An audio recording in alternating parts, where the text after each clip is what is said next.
to the RETAY Nation Podcast.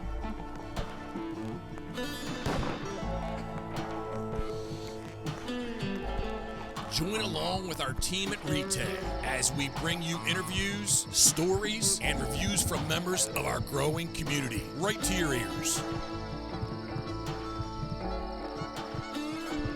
Whether it's in the blind, truck, or at home, we hope you enjoy the show. This is the RETAY Nation Podcast. Let's go.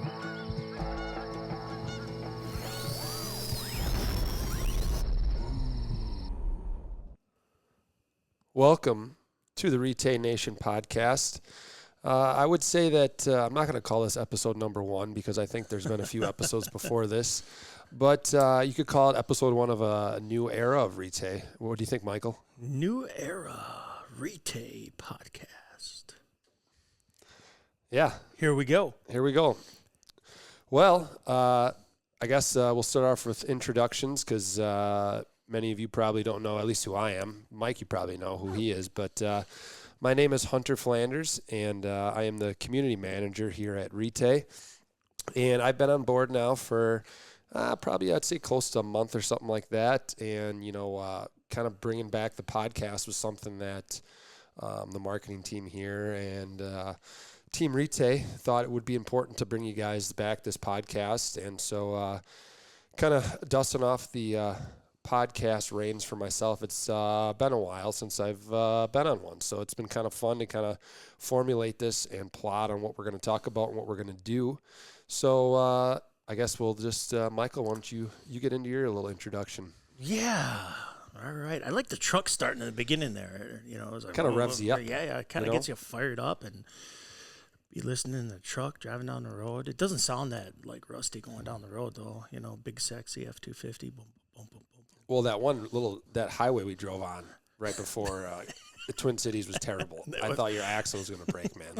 It was bad. That was real bad. It's summertime, so it's starting to get construction season. It's crazy. Insane. Yeah. I live in Appleton, and literally Highway 41, construction, both sides. Highway 10, so the back door to get into my place, construction. Every place around me is construction. Every bridge is out. Yeah.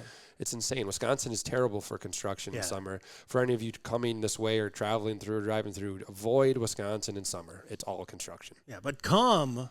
Do come for like Summerfest and festivals and the beer. Packer games? Yeah, well. If you're into the Packers or football? If you want to watch the Whackers, that's up to you. I don't know. We'll have to see what's going on this season. But anyways, yes, Michael from RETAY. I am the guy that does all kinds of things here at RETAY, working with Hunter, doing some fun podcasts, some marketing things. I've been in the industry close to 30 years now, and been doing some podcasting with Hunter in the past on some things he's done. He produced some TV shows here in the past in the Midwest and podcasts. So this is going to be a new adventure for us here. Like you said, RETAY, we did some podcasts in the past, and so this new generation of podcasts, and it's not going to be your normal podcast you're going to listen to. It's going to be like, off topic, off the wall. We'll have like some guest appearances. Yes, definitely guest appearances. We'll have people that will be like off the wall. We have some special people. We can put it that way. Yeah, some very interesting characters. We're going to have on the podcast. You got some friends. Yes, I have some friends. I'm going to dig deep and bring out some legends. Yeah. But we're going to make things fun, keep things interesting. It's got to be intriguing, but not. Yeah, I think we were talking on the way here about podcasts that we personally listen to, and I kind of got more into them in the last few years. I wasn't a huge podcaster, even though I was a part of one. I didn't really listen to them all the time, and the ones I tend to gravitate to are, informational. Like if I'm interested about a certain topic and, listen to a podcast with a certain guest that, knows all about that, or like a, more of a loosey-goosey comedy one. Yeah, I like to listen to those sometimes on long drives and stuff like that. So I guess, my goal, at least with the podcast, and I think Mike's on the same page, is that, like you said, it's going to be, very easygoing, some laughs, some good information, maybe sometimes some serious subjects, more times than often not, less serious subjects. And at the end of the day, it's going to be a lot about the outdoors and the people in the outdoors. And I guess, like Mike said, my background in the outdoors is I've been in the outdoor industry for probably 10 years now. Bounced around from being a camera guy to a producer of a television show here in Wisconsin, to working for some camouflage companies. Like Mike said, kind of just a mix of things, and always been kind of more on the creative and digital side of marketing things and video. So I'm definitely excited of this opportunity with RETAY. And I think, like I said, it's going to be a lot of different topics, but at the end of the day, it's going to really focus around the outdoors, hunting specifically, shooting, and RETAY at the end of the day. Yeah, some good old stories and good camaraderie, right, Hunter? Yeah, and I mean, that's why I love the outdoor industry personally, is I think, when I originally got into it, I was a pro staffer for Antler King Food Plot Seed. And at that point, I realized that there was actually jobs in the outdoor industry. And then it became my goal to work in the industry. And that time it was cool to get some free seed for food plots or a hat. And I got to call myself a pro staffer, or a bro staffer, right? Have my jersey and have a sticker on my truck.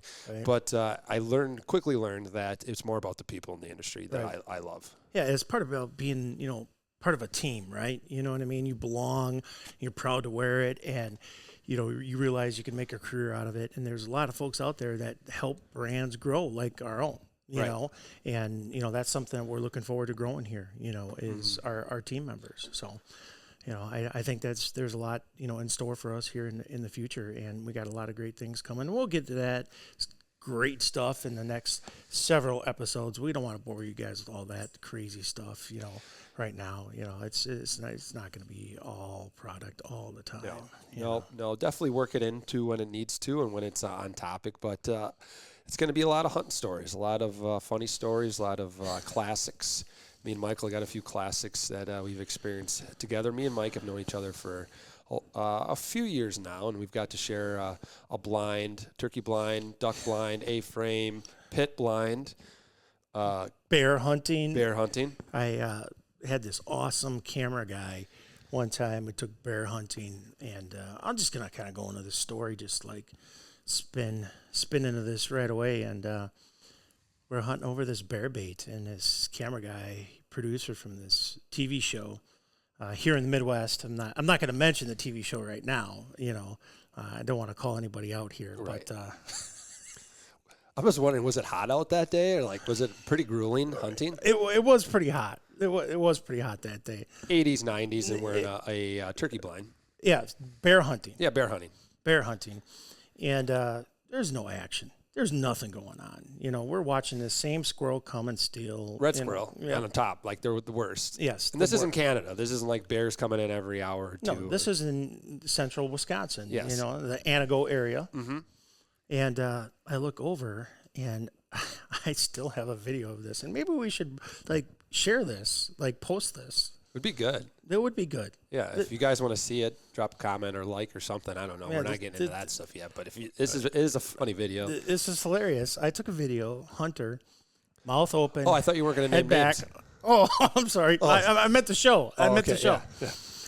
Head back, total position, mouth open, snoring. My neck was pretty cranked. Yeah, it was. Yeah. And I'm like, cameraman is totally asleep. Full 90-degree pitch my neck was, I think, straight back in the not once launcher, but twice that day. It's a good thing we didn't see any bears. That was the first time I actually spent any time with you over a long period of time and hunted with you. You're right. Yeah, that was the first time. That was. And it was all downhill from there. Yeah. That was it. Speaking of downhill, the bait was downhill too. We were sitting on top of that. I get these flashbacks of certain memories, right? I remember we're sitting up on this hill, and it was like pretty steep grade down to the bait. Yeah. And dude, that blind was so small. Yeah. I'm 6'4", Mike's 6'2" all day. We're decent sized men here, and a little we're not talking Men's. a 2 to 3 man turkey blind. We're talking about a 1 to 2 maybe. Yeah. And he's got those big lawn chairs with the arms that stick out. Yeah, we're basically snuggling all day. But I'll tell you what, and I'll mention it. It was I think it was Phil Schweikchek. Schweik. Hook Setters Guide Service. Hook Setters, yes. Yep. And I hunted with Phil for a couple of years, and he does a great job. If you guys ever looking for, somebody to do some bear hunt with, you can check out Phil and his guide service. But I ended up coming back and I ended up killing a bear. But he does a great job. But that day was hilarious because I just caught Hunter sleeping. I got some great footage. So like you said, drop us a note and we'll go ahead and post that for you guys because that was our first go around. That was. Yeah, we were up early and we drove from Wapaka all the way up. Yeah, because you were cheap and you didn't want to get a hotel there. Yeah, what was the drive? Like an hour and a half, hour 45 each way. Yeah, I'm like, dude, all right, he's a sponsor. I guess I'm going out. Whatever Mike wants to do.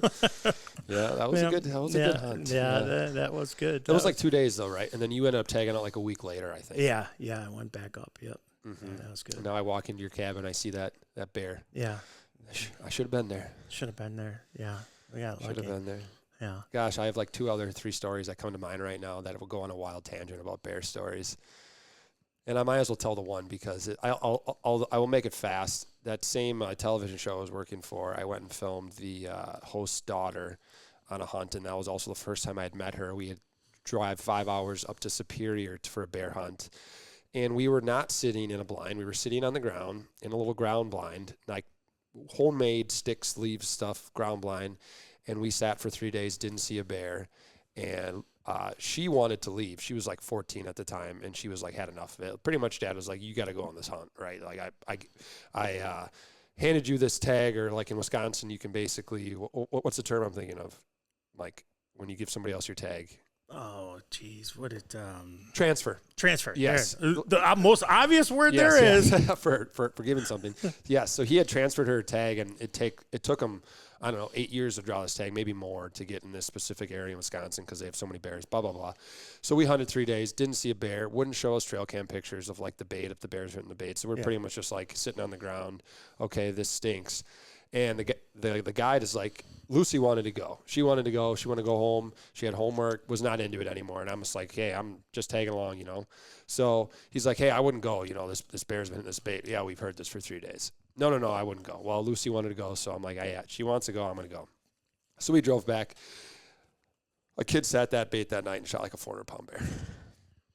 So I got my hinder reamed out. And then on the drive home, about a block away from his house, the gun case slides over the dash of the car and breaks the windshield. What in the world? I told you about that, right? I don't think I ever heard that. Yeah, we're literally a block away. How does that even happen? We were in like a Lincoln Navigator, or like a Lincoln, or like a whatever SUV, and like so we had so much stuff, like we didn't take a truck, so much was in the back seat too, like bins and stuff. And so the gun case, it was a metal gun case, and was sitting on top of the bins. And because this thing was like packed down with gear, and when I slowed down to hit the brakes, that slid right off the top of the bin. It could have smashed the dash naturally. No, skipped up over the dash, boosh, windshield gone. Yeah, so that was like my first month working for that show. Yeah, what a great month that was. Yes, what a great just day that was. Left, huge bear got shot, and then I smashed a windshield too. Yeah, so. Well, you can't kill him sitting in a Navigator. No, you can't. Can't kill him on the couch, I always say. No. I'm a very impatient guy when it comes on. You are. I never would have fit. No. I always get my friends and family that hunt with me. I'm the guy who's always standing in the deeks. Oh, yes. And yeah, because you got to move this isn't right. You know what I mean? Open a hole, close a hole, open a hole. I have a term for this that I usually call. Should it be a Z? Should it be an X? Should it be a W? Should we just stand out there with flags and flag them in? Be like a cheerleader dancing around? Hunter is here. That's not really me. No, I'm just like always thinking, hey, what should I change? Hey, we really spook off of that side. The sun hitting the wrong side. Maybe it's a 6'4" guy standing in the decoys with a big face that's glowing like the sun. Well, it's always a guarantee. I always say if we're not seeing birds, like all I have to do is go walk on the decoys and they're going to come. Or you stand up to go to the bathroom and that's when they come. FDM, fear of decoy misplacement. That's what I call it, FDM. I'm going to talk a lot about FDM on this podcast. And there is a lot of fear of that out there. I hunt with guys that if a bird didn't do it right, that's me. Or birds, they didn't finish. The first flock didn't finish. You're like, okay, what do we got to change? Is it you don't have enough movement? Is it the hide? They see you. Yep. It's movement. It's the hide. And like everybody hits them too hard. They don't hit them at the right time. Yeah, so did we they call scare too 'em away. early? Did we not call enough? Was it that one guy in the end who wouldn't shut up calling? Just keep talking. Yeah. Why don't you just like get your cheerleader outfit, like I said, and get out there and Flag him in. FDM, man. I have a bad case of FDM. If there's a doctor out there that can prescribe some medication for FDM, I would gladly. hit us up with that, folks, please. Yes, a prescription of FDM. For Hunter, please. Anybody. Yeah. Help us with Hunter. We should make shirts that say that. Yeah. So if you have a family member or friend who has that, a good Christmas gift or birthday gift, like, hey, you got that buddy in the group as a prank, the first day of hunting, you like pass the bag down, he opens it up, and there's a sweatshirt, FDM. FDM, we should probably just make We should those. trademark that. Yeah, we should. Yes, we got FDM. before we post this. Just like our podcast. CHBs. Yeah, CHBs. Yes, that's another thing, yes, too. Sir. Yep. Nope. So back off that tangent. All right. Yes, so I've been in the industry for about 10 years now, kind of bounce around between waterfowl, whitetail, and stuff like that, camo, and television shows. Mike, you've been in the industry a lot longer than me. I'm old. I am really, really old. Yeah. So, yeah, I've been doing this for close to 30 years now, and I've worked for some great companies out there. Heavy Shot was a great company to work for. I worked for Zeiss, Crimson Trace, Steiner Optics, and now I'm with this great company, RETAY Brita America, doing a bunch of fun stuff for these guys, and sky's the limit here, and this is just the start of it. So got a lot of new great product coming out. Our new Ace shotgun. Yeah, the Ace is the new hot thing, I would say, and I'm very excited for you guys to all, maybe get your hands on one for this upcoming fall, late summer. Hopefully, it'll be in stores by then. You guys can get your hands on them. But there are some stores now. We got some out now. Yep. Such as stores. Yes. Well, a lot of dealers throughout the Midwest, Northeast, Southeast, Texas, out west. They have them at stores. We got a couple shipments in, filled some orders. We're waiting on a couple more shipments now. We're waiting on our 20 gauge and 28 gauge to come in. The Ace is a 12 gauge inertia gun. Comes with our area butt pad on it, and that reduces recoil up to 30%. We designed this gun based off the Mesa Mara. We have the same benefits and features as the Mesa Mara shotgun, but we made a few things different on it. We added our area butt pad, like I said. We have a larger charging bolt on it. We have a larger loading port on that, oversized safety. It's drilled and tapped. It comes in Max 7, bottom lands and black. Like I said, 20, 28 gauge, and 12 gauge. It comes with waterfall choke tube and 5 other choke tubes with it. Camouflage is going to be mapped at $1049, and black is going to be $979. It's a good price. Yeah. Absolutely. We got a lot of traction out there now. Go to our Instagram and Facebook social media page or YouTube page. Check out what we got going out there. We got a lot of great videos from Billy and Dennis Loosier on those products. They're doing a great job for us out there right now. Dr. Duck. Dr. Duck and Billy. Promoting those products. And it's hot shotgun right now. There's nothing like it in the marketplace. We've created our own fingerprint with this shotgun. With the features and benefits on it, there's nothing that can come close to it. And I would say that you're really not you're not pulling anybody's leg on this when you're saying that. Like a lot of places and new products that hit the market, people like to say revolutionary, game changer, never before seen. Fancy words that are interesting that don't mean much. But I would say the things that you've shown me on this gun, and I've shot this gun and shouldered it. There is things on here that nobody else is really doing. So, like, truly, you guys need to look at it. Right. And the best thing about 100, you get to shoot it tomorrow. Yeah, I'm pretty pumped. You know, I haven't had a lot of rounds through it. So tomorrow, I'm gonna really put it to work. Yeah. So that'll be great because you're gonna see the difference between this, and you've shot a lot of other competitor shotguns over the years, and so have I. And the one thing I found amazing about this shotgun right now is, for me, the recoil reduction. The inertia system, we have the patented roll-over bolt. It locks into position, never comes out of battery. You hit it, it doesn't come out of your battery. Your buddy can't play a joke on you. Yeah, I've done that. Oh my, how many times have I done that? Yeah, pull that bolt What a back. classic. What a classic. Yeah. If you don't close that bolt all the way, it doesn't get caught. Come on fire. Right.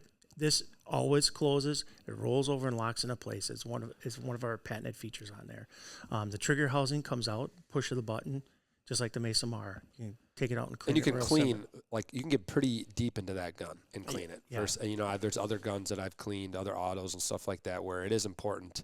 You do end up running a lot of loads from, but and you can do you can clean the barrel and you can clean the action and Right. try to scrub in there. But to really get a deep clean on a shotgun, to me, I don't clean my guns a lot, and shame on me or not. Don't tell our gunsmith that. Well, hey, sue me. But I don't, and I've had, depending on the manufacturer and the type, I've had better luck and not good luck. Some brands are like, hey, don't clean it too well. Right. Or like the old blind talk, oh, you shouldn't clean that gun, that it runs better dirty, versus Sure. other ones that you got to Sure. clean it all the time. Sure. But I would say that the way that the retays break down, and you can clean and you can really get in there deep and do it very fast. Like you can do this in the field, in the blind, and Right. clean the guns out if you were to have an issues, especially when it gets cold out or freezing rain. And stuff you're not like losing that. any parts. You're not losing a pin. It's everything's so compact, and it really is nice. Everybody, I'm And not just saying that. Everything's aluminum in there. Nothing's plastic. You're not going to break anything. Right. So it's really well built, just like the Mesa Mara. It's fantastic. Comes with a limited lifetime warranty. We can't fix something that you did purposely, but if it's manufacturer default, we're always going to take care of it. Everything's done right there in Easton, Maryland. We're going to take care of the problem. Our customer service picks up the phone, answers the emails. We're going to take care of you guys, right away. So that's a nice thing about RETAY. The other thing is about, all RETAY is we do the deep bore drilling process on our barrels. And right out of the box, we're giving you 20% more pellets on target because we factory lengthen our forcing cone. Okay. And for the average Joe Blow who does not know what this means, explain this. Right. So we factory lengthen that forcing cone. So what we do is that keeps that shot together longer. Okay. So that forcing cone is shorter. We're lengthening it. Okay. So we're going to keep that shot tighter together longer. And most people that would buy a competitor's shotgun is going to send that away to have that done. Yeah. And when that's done, you're losing that, lining inside that barrel. And the people that do that even has a disclaimer on their website that said you're going to have this barrel refinished on the ends and the side. Otherwise, it's going to eventually start to rust. You know? Well, we do all that process prior to that happening. So right out of the box, we're giving you 20% more pellets on target. Yeah. Straight out of the box because of our process. Yeah. And so there's nobody in the industry that's doing this. Out of the box, giving you these features and benefits at this price point. Yeah, that's what's insane to me. You start breaking down what you would pay for you to take, a gun that you have at your house right now and in your safe to do this, the cost plus everything else that goes on with it. Like, you're already getting that out of the box. The bang for your buck on this one. No pun intended. The bang for your buck. No pun. No pun. It is legit. It's legit. It's legit. And this is the first time we're going to have a 28 gauge. I've never shot a 28 gauge ever. I've never ever shot one. 28 gauge or a 20 gauge? 28 gauge. I've shot plenty of 20 gauges in my youth day. In my youth day, yeah. In my youth day, well, I'm a 20 gauge and 28 gauge guy, so I'm totally jacked to shoot this 28 gauge. They're gonna be hitting soon, folks. They're not here yet, So hopefully in the next 45 to 60 days, you'll be seeing them at retail. 12 gauges are out right now at retail. We're gonna be getting some more in, but this 28 gauge is. We're excited. We got a shorter fore end on all the aces, so it's not as long as the Mesa Mara. And one thing I forgot to mention for all you snow goose hunters out there, Hunter, we spent plenty of time in a pit down in Southern Illinois. Yes. And we like to put those extended mag tubes on. The plus about the Ace 12 gauge model is that you can put an aftermarket extended mag tube on there for plowing those snows down. Yeah. Which, guys, if you're going, get the extended tube. Yeah, you might as well do it. And that was one of the biggest feedbacks that we got from the Mesa Mara because nobody could put that extended mag tube on there. So that's a huge plus too. Yeah. So like I said, our own fingerprint, nobody has the features and benefits that we have at this price point. and check out the Ace. Go to our social media pages, go to our website, and check out our videos. And it's gonna create some waves Turn out some there. heads. Yeah, it's already has. We have. You were saying today you've been talking to guys the past couple weeks, and everybody's asking for 20 and 28 gauges when they're going to be available. Well, I think it's crazy. We were talking on the drive over here, which we'll get into, where we actually are sitting. It's a really cool place. Yeah. But we were talking the way over here. I wouldn't call it the resurgence, but the new push of sub gauges is crazy to me, and I think it's really cool. I mean, this is a giant rabbit hole we could get into, but just how the industry / technology has changed with shot in general. Yeah. I think that's one of the main things. Yeah. And just the quality of guns there are nowadays, and that people can shoot 20 gauges. I mean, the first gun I bought, first gun I bought when I was in 7th grade, I bought a 12 gauge, a pump. And I remember, like, wow, there were never even a thought to buy anything less than a 12. Like, that was it. And it was a 20-inch barrel, 3.5 inch. Like, that's what I'm getting. Yeah. And it was probably a Remington. It was a Browning BPS. Oh, jeez. Old Betsy, I call her. Old Betsy. Old Betsy. Yep, Old Betsy. I'm a lefty for those you I had guys. a car named Betsy. Well, this is Old Betsy. I'm just saying I had a car named Betsy. Well, I have Old Betsy, yes. What model car was that? Toyota Celica, 1979. 1979. Well, this gun looks like it was from 1979. It's been, dude, I beat this gun up. Okay. Don't tell our gunsmith that. I will tell. Yeah. But this gunsmith's gonna have a bone to pick with me after this podcast. No, but I mean, there was never even a thought to get anything but a 12 gauge. And I remember that was a mentality. It was a mentality. I shot a 3-inch turkey load the first time out of the gun. Well, the first gun that I got was a Brown BPS deer and turkey special because I thought it was cool. It had the deer and turkey on one side or whatever.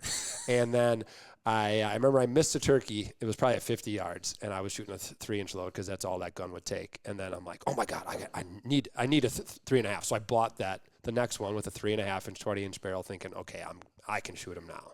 And then I shot 3.5-inch shells for many years until I actually got into heavy shot, and then I've literally shot heavy shot Magnum Blend since then, and shot birds. 58 yards is the longest bird I've shot, and I won't shoot anything else. With but 12 gauge 3-inch.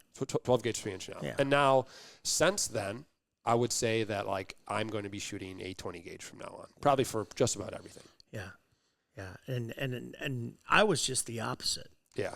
My first shotgun was handed down to me from my grandfather, and that was a Savage pump.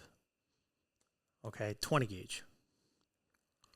And you've probably never seen me hunt with this, but I still hunt with it. And I shoot Boss copper plated through that thing, number 5s.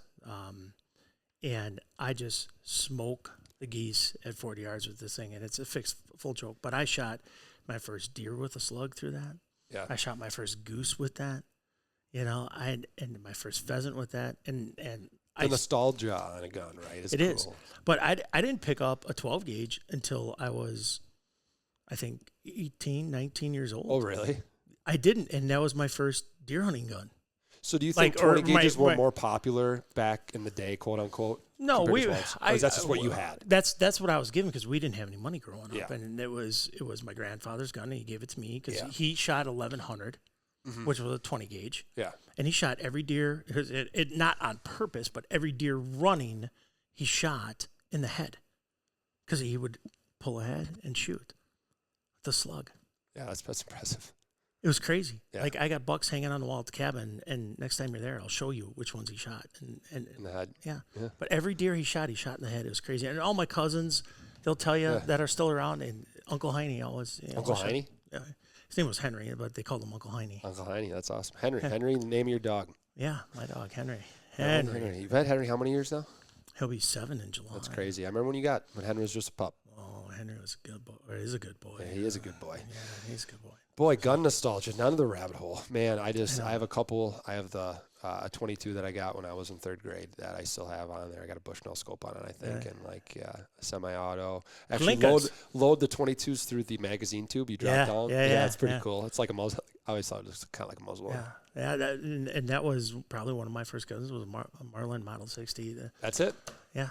Yeah. Marlin Model 60. That's a great segue into like RXP 22. Another 22, right? Yeah, no, we're just keep rolling here. I kind of like it. It just kind of just flows. See, I told you, Mike was trying to overthink this podcast. I said, it's going to just puke out of you, you know, the content. I get that. I get it, you know, but another good friend of mine works in this company that I've known for a long time. Mm-hmm.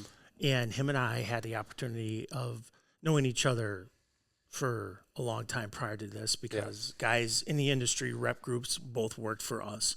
And I had an opportunity to go and work for him at a different company in this industry. And guys always said when him and I get together, if we'd ever have the opportunity, we were just lights out. Yes. And we did at this company, and the company ended up being sold, and we had to go our own ways until we met up here again. Yeah. And so his name's JP Fisher, for you fans out there that are JP Fisher fans. But yes.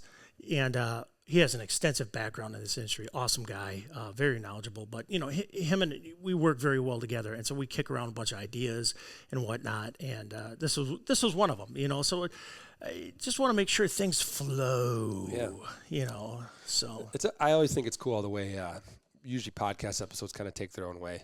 Yeah. Unless they're like, you know, we got to have a snoring button. I don't know. We got some. That's like Friday the 13th. What was that? What was that? It's like a flower blooming. Yeah, that is. What was that little thing when Simon Says with the different colored things? Yes. You're too young for that. Though. No, I had one. That had farm animals on it. What does the rooster say? Let's stay away from farm animals right now. Okay. Yeah, right, exactly.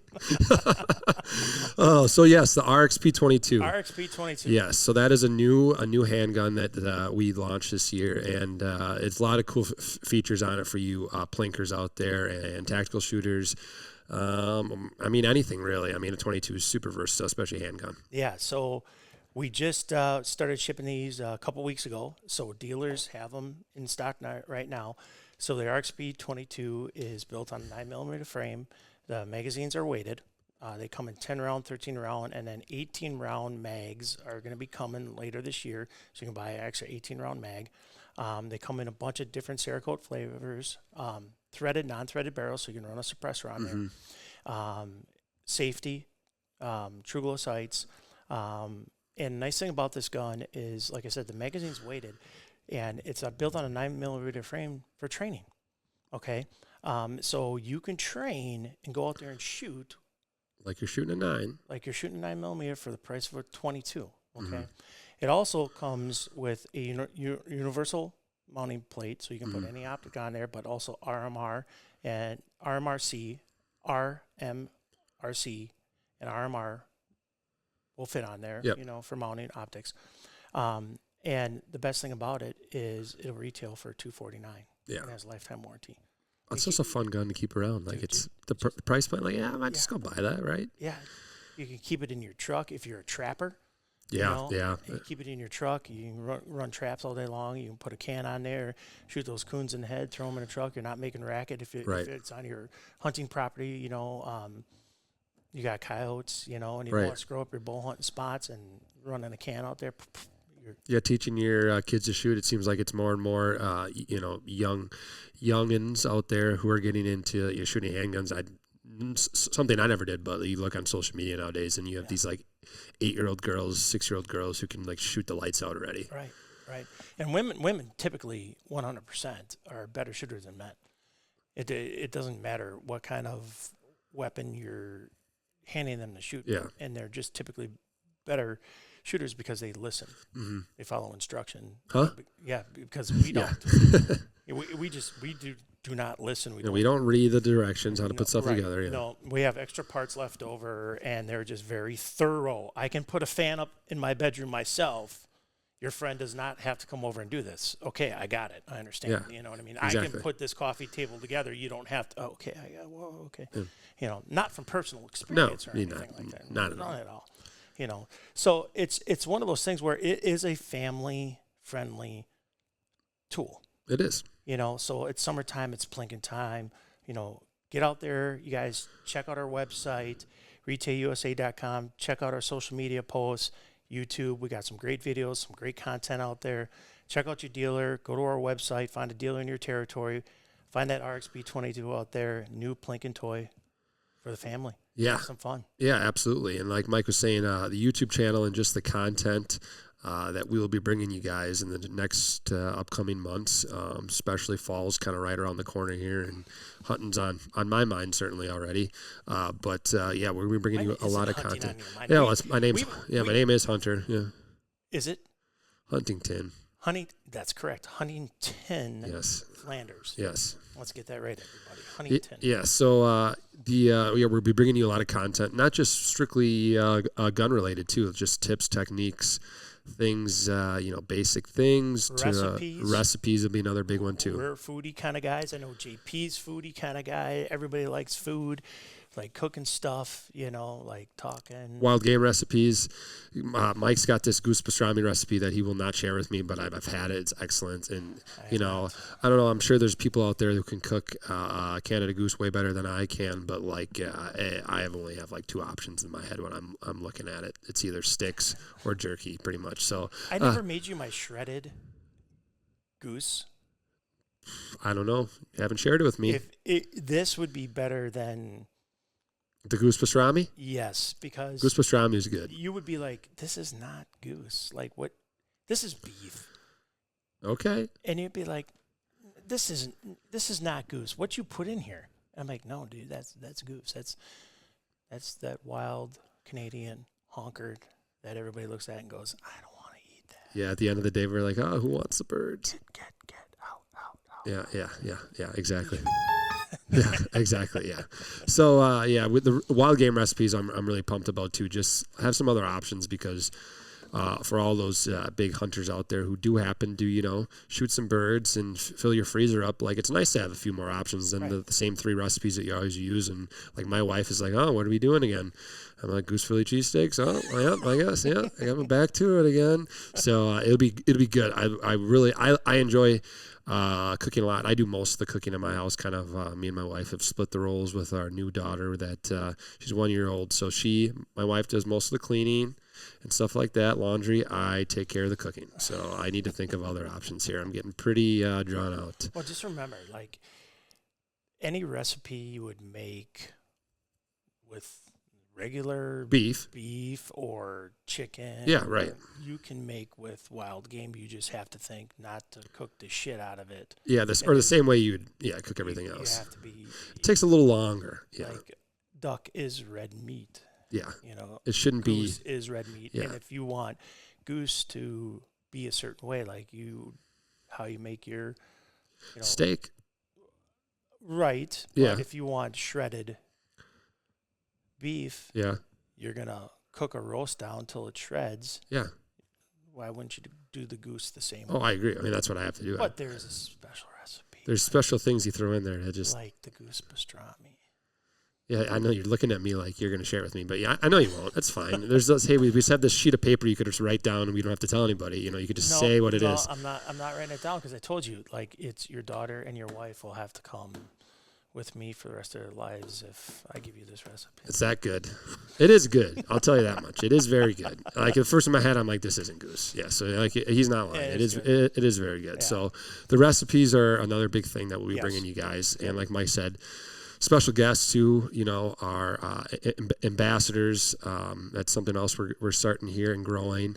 And people out there, who would maybe you already have a RETAY, who've been shooting a RETAY for many years now and would love to be involved. We're always looking for people who love the product, love the brand, want to be on a team, and we're always looking for more. And I think that's maybe something different about us. We're very open door, looking for everybody. If you're a good person and you love the outdoors and love to shoot guns. Yeah, it's one of those things I learned a long time ago. It's you surround yourself with people that are better than you, right? Mm-hmm. And that's how you make an organization and everything you do better. And bringing people and their voice. Like the voice of the consumer, the voice of the pro staff, the voice of the ambassadors. To an environment like this podcast, like our social media, is only going to make the product better. the RETAY family better. Yes. You know what I mean? So at the end of the day, it's just making this one big, right, happy product. Family product. Family product. Well, and I think, when you said like bringing all the different voices and opinions into it, I think you look at certain specs that you have on, let's just say, the shotguns, for example, the RETAY shotguns. Like one of the big things for me is the rollover spring, like the tension in there. Like that's not, like we were laughing before, everyone's played the prank and not played the prank where your gun doesn't fire because, it didn't get pushed up all the way. Well, like that's a huge thing for me, like in many people out there who don't get to hunt all the time, maybe they only get to hunt once a weekend. Like every opportunity is important for you. Right. And so whether it's turkey hunting, right, and that's the only weekend or the day, and that might be your only shot of the season, right. Or, you might be on your duck hunting trip of the year with your family and friends. And like, that one flock of mallards that comes in and their feet down right in the deeks and you pull up and nothing. I've had that happen a million times. Oh, God, yeah. Like it drives me. And it's such a simple thing that has been solved now. Right. So it's been there for years. Yeah. And so we got to be this voice. Yeah. And we need everybody to be that voice, and say, hey, this has worked for me. It's never failed. Like, it's the little things to me. I'm a big little things person. Like what can go wrong will go wrong eventually in the woods. So I'm kind of a what's the term? I'm looking at stuff very the small things. I can't think of it. I'm not really good with terms right now, top of my head. But overanalyzer maybe. That could be it. Overthinker. Overthinker. Yeah, I'm definitely an overthinker for sure. But like little things like that. Decoys. FDM. Fear of decoy misplacement. So yeah, so one of those things, like I haven't shot in auto shotgun for turkey hunting because of that. Because I was just gonna go there. Because crawling through, sneaking up, or you're in some brush or crawling through some grass, and that just gets pulled back just a touch. Yep. I don't want that to happen. Yeah. So that is something that like now because of that. Yeah, rolls over and locks into position. Every time. Every single time. Every time. Yeah. Yep. And if you guys don't know what I'm talking about, head over to social media, YouTube. You guys will see that feature on it. And if you haven't heard of it, it'll be like a light bulb went off. Like, why isn't this just a common thing? Well, you can get on a RETAY. So that's correct. Yeah. So I think, which leads us to the next thing, RETAY, and we're up here in Minnesota. Prior Lake, Minnesota, and we are at a really, really cool Airbnb. Mike booked this, and he hasn't been. This is your first Airbnb stay? I was, the first one I've ever booked. Yeah, I was recently at one, but I didn't. It was different country. It wasn't. Oh, that's right. Yeah, different country. But I was, it's like we're up here for Pheasants Forever Shotgun Showdown, and looking for hotels. And Laura from Pheasants Forever is trying to here's this hotel. Well, man, I could not find two rooms for under like $1,000. Yeah, that's insane. I'm like, what the heck? And I'm like, I'm not staying at Motel 6. I would with all this stuff that we need. Yeah, we have a lot of stuff. Yeah. And I'm like, I'm not doing this. So found this Airbnb for this beautiful log cabin. Restored log cabin / house / it is cool. Yeah. We should post some. I know you were taking some videos, but we'll take some pictures of it and put this maybe in the comments just so you guys can have a visual of it. It is so cool. Like I walked, I'm like, dude, if this was like my hunting camp or like house level, I mean, if it was just my house, it'd be cool enough. But like a hunting camp, like, hey, which UTV are you gonna take in the morning? Oh, which slough are you gonna hunt? It's so sweet. Yeah, we rolled up and the hunter's like, oh, there's a pond. Are there bass in that pond? Are there poles here? Beautiful fire pit. This place is gorgeous. But anyways, it was under $620 for 2 nights. No, you can't beat that. No. And we're sitting here doing this podcast in this just beautiful place, in Prior Lake, Minnesota. So we're going to the Hunt and Horse Club tomorrow to do this Pheasants Forever Shotgun Showdown. And it's the first time we'll ever do this. And so we'll meet a bunch of people from Pheasants Forever and some writers from the industry. And we'll be on Sporting Clay Station, showing our RETAYs and some Brita Italian shotguns, and they'll get to shoot them and write some stuff up. And yeah, get some good feedback on RETAY and Brita, and it should be a good event. And this is the first time we're doing it, Yeah. So we're looking forward to it. And that goes all day tomorrow, and then there's a little dinner afterwards, and then head back to old Scotty. Yeah. Tomorrow. So we'll get some footage tomorrow of us being out there and people shooting our guns, and get some good content for social media and our shotguns, our new stuff. So it'll be good. Yeah. I'm really excited to show people who've never shot a RETAY, to get one in their hands. And kind of my thing always has been, at least being in the industry, like I've always said, I've wanted to be involved with or worked for a company where I can stand behind a product or look somebody in the eye, shake their hand, and tell them that it's a quality product, and like not lie about it, right? Because there's some things out there like you kind of gotta BS your way. You're like, you're stretching it a little lot. You're like, okay, we all know it's kind of like, it's just a generic thing, but like legitly, some of these features on these guns are like unbelievable, everybody. So like these are things that most other manufacturers don't have. So like out of the box features, and hopefully get some of these features in people's hands and open their eyes to like, this is the real deal. Yeah, and fits the price point that can fit anybody's budget, because everybody saves for an investment like this. Right. And you're going to save a ton of money and have the same or more features and benefits. It's more value, 100%. Yes, 100%. Well, and I've always told, like, I remember when I got that deer and turkey special, it was a pretty gun, wood stock on it, and some engravings. And I was really worried about getting it scratched up and stuff. When you take it on deer drives and turkey hunting and stuff, and like, never forget this. My uncle told me, like, a gun is a tool. Right. And like, for some reason, that's always stuck with me in my head. Like, a gun's a tool. Like, doesn't matter what it looks like. It's not supposed to be used as a paddle, though. True. Even though I've done it. If anybody duck hunts enough, our gunsmith was really not gonna like you. Yeah, he's really not gonna like me. But like a gun is a tool, and so like when you think of using, you're putting it to work. A tool is something you put to work, and you're expecting that tool works every time. Function every time. Yes, because us hunters, mostly waterfowl hunters, hunt in some not ideal conditions for guns to work. Right. Freezing rain, mud, dirt, dust. Right. You and me have hunted in it all. Yep. I'm sure all you guys have hunted in those scenarios where you're like, boy, it would be nice if this gun would work right now, because that's when the birds seem to fly and work the best, when it's the crappiest out. I got something in my trigger housing, like sunflower seeds or muck or cattails, and I can't get it out. I was on a hunt once, literally. We were hunting in, this was out in North Dakota 2 years ago. But if you have a RETAY, you can get it out. Sorry. I don't know. Sorry. Yeah, that's fine. That's fine. That's okay. You can interrupt me anytime you want, Mike. Anyway, so this is a good story about, stuff in your gun. We were, I was out in North Dakota 2 years ago with the Smack 'em Outdoors boys. They're on YouTube. Really good, really nice group of guys, still friends with them. And we were hunting in a cut cornfield or a silage field, and it was so dry that year in North Dakota. Like, the dust was in the air, like it was in your nose, like everything was dusty, like everything was terrible. And like, I don't know, halfway through the hunt, like the guns we were using were not shooting anymore. Like, they were just dry, gummed up. Yeah, and it was dry out. Like, you would think like you would not have an issue. Well, dude, one of the dudes in the blind, like, he was so mad. Like, he pulled up on 3 flocks and the gun wouldn't shoot. Or it wouldn't cycle, get one shot off. Literally grabbed his Monster Energy drink and just dumped it in the action. What kind of gun was it? Or are you not allowed to say right now? Because if it's... I'm not going to say this. Okay. I'm not going to say it. Okay. Just out of sole respect. And then, you know what? Many guns probably wouldn't manufacture in the...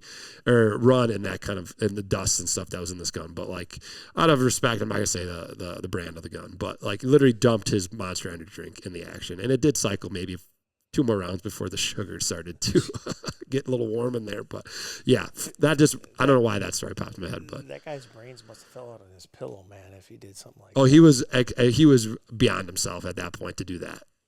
Yeah. And they were finishing good that day too. Yeah. We should have definitely limited out that day. You guys got to start carrying some like Rem spray here. Just typical gun oil would have sufficed versus an energy drink. Because in the RETAY boxes, you get RETAY oil. Well, I keep that oil actually in my gun bag. See? I keep a rag and the oil in my gun bag. And like you said, because the guns break down so easy, like, it doesn't take much for me to, you just pull it out, clean up, boop, boop, and it's ready to go again. Perfect. Yeah. Perfect. Yeah. Well, like I said, I'm excited to get the guns in some people's hands tomorrow and shoot them, open their eyes to it. Yeah, it'll be fun. It should be a lot of fun. I'm looking forward to it. Really looking forward to shoot some of those Britas. That'll be fun too. A nice Italian shotgun, RETAY and Brita. Mixing it up. Well, Mike, I think this has been pretty good for our first podcast. You think so? Yeah. I don't know. We'll have to run it past. I guess it's not really up to us, No, it's not. So the committee's out there. They're listening. Yeah, they're listening. You're all listening. All two of you. Especially the gunsmith is really. Yeah, he's not going to like this podcast. He is just not going to be a fan. I'm telling you right now. That's all right. Yeah. You can't make everybody happy. No, you can't. What are you going to do? So. Well, we certainly appreciate all you who have tuned in. And if there's 5 of you or there's 500 of you, we certainly appreciate you guys following along to the podcast and listening to it, and to the, following the RETAY page, following the RETAY brand. And we're really excited to bring you a bunch of overall, between new guns, new content, and just a bunch of new stuff. Yeah. And you'll find a podcast out on YouTube, and we'll be sending out a newsletter once, sometimes maybe twice a month, and we'll have it attached to that too. And you'll find links to it on our Instagram and Facebook page and our website too. So make sure you guys follow us and like us out there on that too. So we greatly appreciate that. And like Hunter said, drop us some notes and some comments, and look forward to it. And you're our community. We need you guys, and we want to listen to you. Yeah, if you have topics that you specifically want to hear about, or product questions, maybe we'll do a call-in sometimes, Mike. That'd be kind of cool to have somebody ask questions about the guns or things like that. I think that'd be cool too. So we really want to get you guys involved. So do not hesitate to email, message us on social media, contact us through the website. We would like to hear what you have to say and things you want to know about. Yeah, topics, share hunting stories, email us and we reach out, and heck, you'd be lucky you might be a guest on our podcast someday. Never know. Yeah, maybe lucky for us. Yeah, it could be lucky for us. Lucky for us, yeah. Absolutely. Well, all right, everybody, that does it for the first, I guess, re-inaugural RETAY Nation Podcast. RETAY Nation Podcast. The truck engine always gets me jacked up. Well, Mike, I think it was fun, and I'm glad we got to talk about a lot of new stuff, and really looking forward to the future here at RETAY. Yeah, it's going to be one heck of a ride, and all right, RETAY Nation, reach out. We look forward to it. Till next time, RETAY out.